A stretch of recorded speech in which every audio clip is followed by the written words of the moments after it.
Hello everyone, my name is Zach Deloach. I'm the Safety and Compliance Manager for Pac-Van. Today we'll be discussing scaffolding. The purpose of this training program is to inform employees of the hazards associated with the use of scaffolding in the workplace. In addition, we will discuss how to ensure scaffolding is safely set up, used, and broken down. This training applies to all Pac-Van employees who work with, on, or near scaffolding, and all scaffolding that's used by Pac-Van employees. I am responsible for creating and maintaining this program. Branch and fleet managers are responsible for providing you with the required training, ensuring all scaffolding is used safely, and acting as a competent person to supervise the setup, use, and breakdown of scaffolding.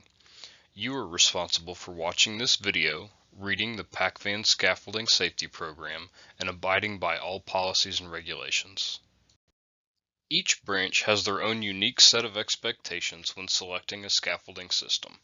Whenever possible, we recommend that branches purchase scaffolding towers on casters so that they can be stored fully assembled and easily moved. For mobile offices, branches will need scaffolding with a platform height of 10 feet. Scaffolding with a platform height that exceeds 10 feet will require additional forms of fall protection. For storage containers, branches will need scaffolding with a platform height of either 4 foot or 6 foot. Whenever possible, employees should have guardrails installed on the scaffolding platform while they're working, as shown in this image. It's recommended that branches contact the safety department prior to purchasing scaffolding to ensure all requirements are being met. Scaffolding is an excellent method to safely conduct work in elevated places. There are two different key personnel involved in the design, assembly, and use of scaffolding. The first is what OSHA calls a competent person. Whenever scaffolding is in use, there should be a designated competent person on site. This person is able to identify hazards based on knowledge and experience, and also has the authorization of managers to take prompt corrective measures to eliminate hazards. A competent person is able to supervise the assembly, disassembly, use, and inspection of scaffolding. In addition, they can determine when conditions are safe or unsafe for the use of scaffolding.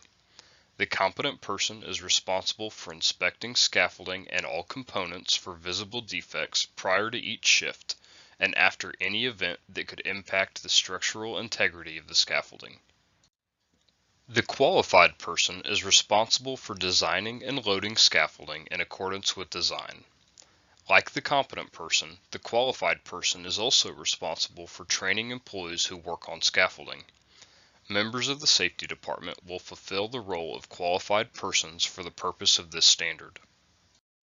Scaffolding must be able to support its own weight and at least 4 times the maximum intended load.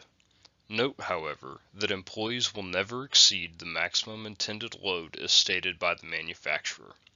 This is simply a safety feature engineered into the design of the scaffolding. Any scaffolding in use by employees must be designed by a qualified person. Scaffolding towers purchased from companies such as Grainger meet this requirement. When assembling scaffolding, ensure the walking platform is as full as possible with no gaps between planks.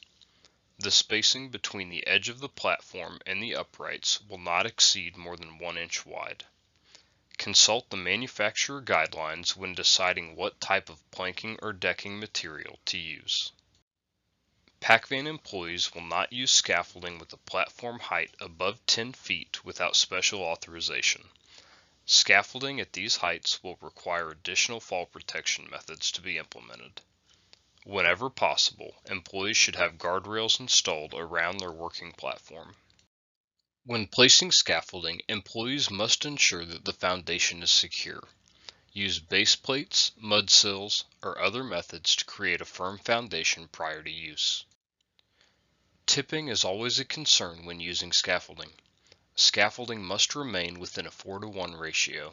For example, if scaffolding is 12 feet tall, the base of the scaffolding must be at least 3 feet wide. Outriggers can be purchased to expand the base of scaffolding units to comply with this requirement. Scaffolding is an excellent method of reaching high places, but it must be used responsibly.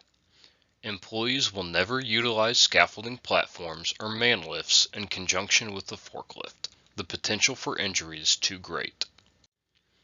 When accessing scaffolding, never use braces to climb or access the platform. Only use ladders or ramps specifically designed and installed for the purpose of accessing the platform. Once scaffolding has been assembled, ensure that toe boards are in place at all times. It is easy for items to be accidentally kicked off of an elevated platform and injure someone below. Toe boards mitigate that risk. All employees working within the vicinity of scaffolding will wear hard hats as a secondary protective measure. Never utilize scaffolding in the vicinity of power lines. The minimum distances are listed on the screen. Environmental and site conditions such as snow, ice, or mud can create unsafe conditions on scaffolding platforms.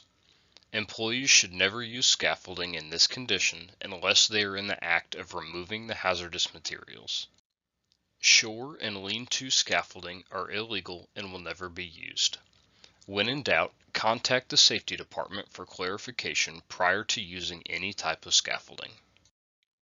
Working from a scaffolding platform with a guardrail installed is one of the safest ways that Pac-Van employees can perform work at heights. Always ensure that a designated competent person inspects scaffolding prior to each use. As always, this training program is not intended to be all-inclusive. Employees should review the Pac-Van Scaffolding Safety Program prior to signing and submitting their training acknowledgement forms. All questions or comments should be directed to your supervisor or myself at the contact information listed on your screen. Thank you for your time and stay safe.